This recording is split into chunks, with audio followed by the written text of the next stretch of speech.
You are now watching Zach Lesage, the best place to learn about competitive Pokemon TCG. Let's get it! What's poppin' YouTube? Welcome back to the channel, Zach Lesage here. We're going to be going over the second part of the best decks in format video for Brilliant Stars. We're going to be going over decks 11 through 20. So yesterday we covered the top 10 decks. Totally check out that video. We cover those every single Monday, and we cover these videos every single Tuesday, so you can understand what's fully going on with the metagame. Lots of movement in these halves of the videos, so by all means there's going to be some juicy deck lists in here. You can check out all those deck lists in the pinned comment below, along with reference videos for most of those decks. If not, they're going to be working on the way. If you are trying to pick up any of these cards for these decks, go to ptcgostore.com, plug in code ZLesage5. You can go to Atlas TCG, plug in code ZLesage8. Or you go pick up a coaching session from me at metafy.gg/@ZachLesage if you're trying to learn these decks a little bit more. I'm really excited to share this content with you, so hit that like button, hit that subscribe button. Take your best guesses at the top 11 through 20 decks in the comments, or just spark a discussion, and let's just jump into our number 20 deck. Squirming into number 20 and dropping all the way from number 12 is Arceus V-STAR with Malamar VMAX. Now, this deck's going to be using Arceus V-STAR to power up your Malamar VMAX, and then kind of having a disruptive take by doing some damage, having Path to the Peak, Marnie, and of course that disruptive attack. It all works together well, and it's a good deck to kind of try to counter Mew VMAX and be relatively like neutral, and I think that's really where the strong case for this deck goes. To me, this definitely seems like it's a top 20 deck, and it's probably appropriately placed somewhere between the bottom half of the top 20, and that's kind of where it's at. It's the best that it possibly can be. I don't think a deck like this is necessarily going to scream popular because there's better builds like Arc Inteleon, but it does do effective things enough where I think players will enjoy Arc Malamar, and they'll play Arc Malamar, and it will do okay overall. This one could dip out of the top 20 going forward. It just depends on what other builds are popular at the time. Bringing it up to number 19 and not making last week's list is Arceus V-STAR with Charizard, V-STAR, and VMAX. Now, this is a deck that made top 8 of the last late night series by Flavio, and it's one of those things where it's a pretty cool deck overall. I mean, Arceus is going to be powering up Charizard. Charizard is either, you can choose between your two V-STAR powers to use once. Either you're using the attack or you're using Starbirth, and of course you have all the things to back it up like Magma Basin and all those kind of things. I think it's an interesting deck overall. Fire types are not necessarily advantageous too much. Like, there's not too many decks that are weak to fire right now.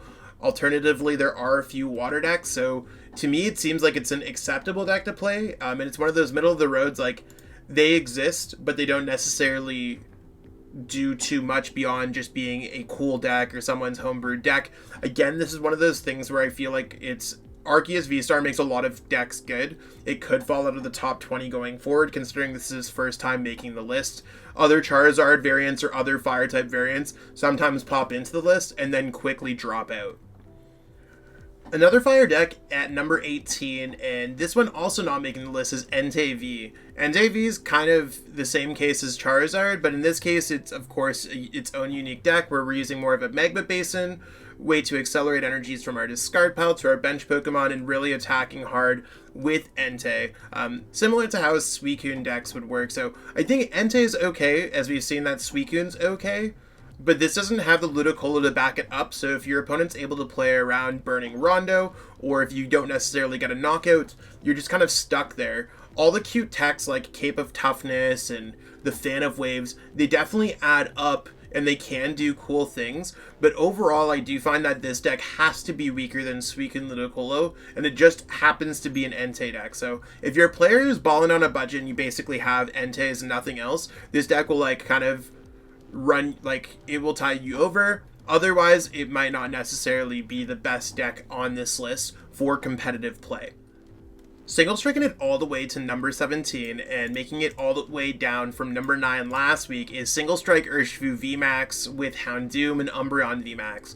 This is a type of deck that's been around for a while and it saw a lot of success. The goal is to single strike Roar onto your Pokemon and then attack with those Pokemon. This deck's part Dark and Fighting type, so you are okay to do well against Mew decks, and you're okay to do well against Arceus decks. With Arceus decks playing Dunsparce and Mew decks having ways to block Dark Signal with Fusion Strike energy, and just generally being able to outspeed this deck, I think speed is going to be the factor most players have kind of decided to play Gengar. So this deck spiked last week and then spiked back down, whereas Gengar has been like, it spiked down and then spiked back up like it normally is. So I think that like basically this is a deck that's not as strong as Gengar in our current format, just due to damage output and the typing and not having Path to the Peak or not. There's nothing wrong with this deck. I actually think this deck is probably undervalued in this format, but we'll have to, like, it's one of those decks that I think is appropriately placed at the same time. So I do think this is a 11 through 20 deck. Maybe 17's a little bit low, but I don't think of this as a top 10 deck. Swooping into tie at number 17 and dropping from number 15 last week is Dark Toolbox. The goal of this deck is to sacrifice Pokemon and hit hard with Galarian Moltres. You also have Galarian Moltres V that can be quickly powered up with its ability and Raihan. And you got Hoopa to hit some damage here and there, Zapdos V to swoop in and maybe knock out an Arceus or a Gengar or a Jolteon. This kind of combination of deck has been working well. It just doesn't necessarily have a positive matchup spread in this current metagame, or at least it does struggle a little bit against our current metagame. That being said, it's okay. I think it's a deck that's seen success in the past. It can do well against Mew. It can do well against some other decks. And it exists. I think it's more or less to the point where there's just better decks that players are choosing, or more Arceus-driven variants that are kind of driving this deck to this point. So sometimes decks are acceptable, or they're good decks in the format, and they just get countered out. I think that's really the case of this deck. So I think it's a top 20 deck, like very much not a top 10 deck right now. So it's probably close to being appropriately placed around the top 15 mark. Quick shooting its way all the way to number 15 and dropping from number 13 last week is Inteleon VMAX. The goal of this deck is to slap on Rapid Strike Energy to Inteleon VMAX, lift it up to do more damage, and then you can go Cheryl after to do some damage to you. The strategy has been pretty cool, and I thought it'd be a little bit better, but a lot of our tournaments right now are best of 1 online, and a lot of players haven't necessarily gravitated towards this deck for best of 3. So my general thought process is this deck might be a little too slow for our format, and a little too under-discovered for our format, or underdeveloped for our format. I wouldn't be surprised if this deck is actually higher ranked, closer to being the higher half of the top 11 decks, so 11, 12, 13, where it was kind of previously ranked. 15 does seem about the lowest that I would rate this deck. It's good. It might be better than I think it is, but it's one of those things where I think it's just under-tested overall, but it still seems a little lackluster compared to other decks that are currently within the top 10. Again, just like power creeping of the formats in general. Gliding into number 14 and not making last week's list is Togekiss VMAX with Arceus V-Star. This deck's all about using Togekiss VMAX to grab different supporters out of your deck, basically just using Charon's Care to loop Togekiss VMAX over and over and over again, and also using Starbirth to grab key cards at the time. I used Peke's list from the JJ Tour tournament, so it's one of those things that's kind of cool. I thought that their list was very amazing overall for this type of archetype, and it is something that can be effective. I don't think a lot of players know how to play against these decks, however they are quite prone to being Marnie heavy. I mean, you might not be able to play Marnie if they play Path to the Peak or anything else like that. So overall, I do think that a deck like this is sneaky enough to work and continuously loop those Charon's Care and Cheryls and all the other supporters that are in this deck. You got Jolteon to block things like Malamar's damage output from Octillery and Drizzile. Overall, like, it seems cool and it can work. It's just maybe needs a little bit more refining and other players to be testing these concepts to move up on the rankings. And it also needs players to play it so we can stay at the rankings where it is. So decks like this can hop off or not.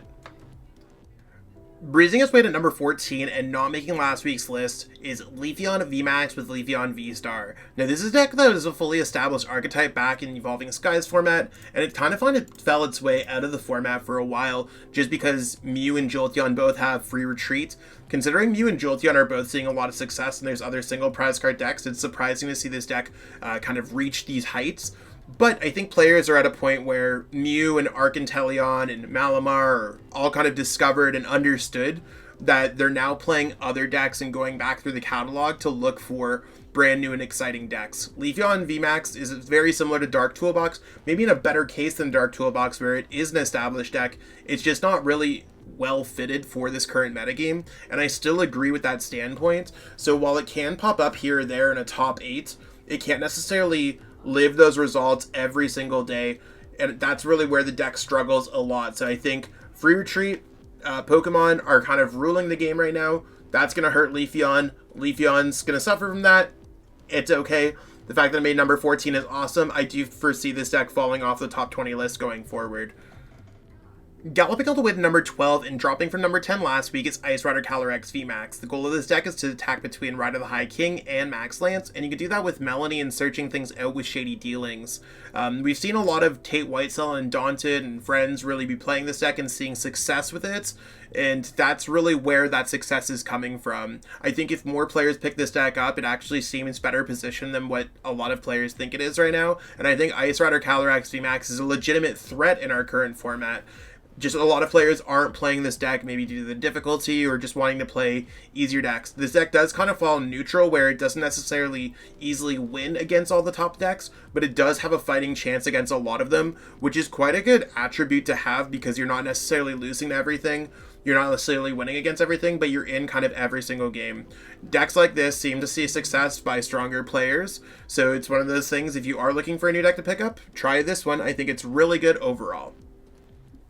Enthusiastically making it all the way to number 11, and the first deck that did not make the top 10 is Suicune Ludicolo. Now, Suicune Ludicolo dropped from number 7 to number 11, which is kind of close, but it is one of those things where Suicune Ludicolo is not getting the respect that it deserves. Similar to Entei, you're going to be doing damage based off your bench and your opponent's bench, except you can control that damage with Quick Shooting and Enthusiastic Dance. This is the list that actually won the GG Tour tournament with Guta and Martini, having a lot of success there and absolutely playing excellently. I think that Suicune Ludicolo is largely the case of the deck is too difficult for most players to comprehend and to play correctly. Even myself included, I probably made too many excuses with Suicune Ludicolo, and I need to learn how to play this deck a little bit more. I think watching Gutan absolutely expertly play throughout the entire tournament, because I had the pleasure of casting that event and watching it dominate, I think there's a lot of really cool plays in small lines that make this deck more than what it is. So high skill deck can sometimes also struggle just to randomly poor draws. Probably needs to see a little bit more play to get the success that it wants, but I do think that niche group that plays it will see a lot of success with this deck. And that's what we got going on with this video today. Hopefully you all enjoyed seeing all these different decks. I mean, some surprising, some not. Maybe we're going to see some movement next week. We'll have to see. It's going to be one of our first weekends without a regional or major event as far as I'm concerned, but we do have the European International Championships coming up, and that will certainly shake up the metagame going forward for Indianapolis regionals, online events, and other global regional championship events. If you haven't been enjoying the Brilliant Stars format already, that's okay. We're going to start covering Astral Radiance content on this channel soon. We almost have the full set list, so I will likely be doing some tabletop content in the future. If you haven't already, check out those lists in the pinned comment, again with those reference videos. You can copy and paste them right into PTCGO, PTCG Live, and like I said, if you want to pick up a coaching session with me, you totally could. It's one of the best ways to grow in the game, and I could really help you kind of get those skills when it comes to sequencing, prize searching, whatever you really want to go over. I have all that know-how, and I'd love to help you there. I think that's what we got going on. I think that's what we got going on for today. I hope everyone has a wonderful, wonderful, wonderful week, and stay tuned for hopefully a full week of content. Should be streaming a little bit more on YouTube now, so that's something exciting. Stay tuned for those. I don't know if I'll necessarily have a accurate schedule right yet, because I'm very busy, but we'll see exactly. I should be able to get something out. Catch up with all y'all later. Peace out, and have a great one. I truly appreciate you taking the time out of your day to watch this video. It means the world to me. And my goal with this channel is to spread my love of the game and knowledge with our entire Pokemon TCG community. If you haven't already, help signal boost this video to other Pokemon TCG fans by liking it, sharing it with your friends, and subscribing to the channel. Hopefully we reach our goals really soon. Check out this recommended video, and have yourself a great day. Thanks.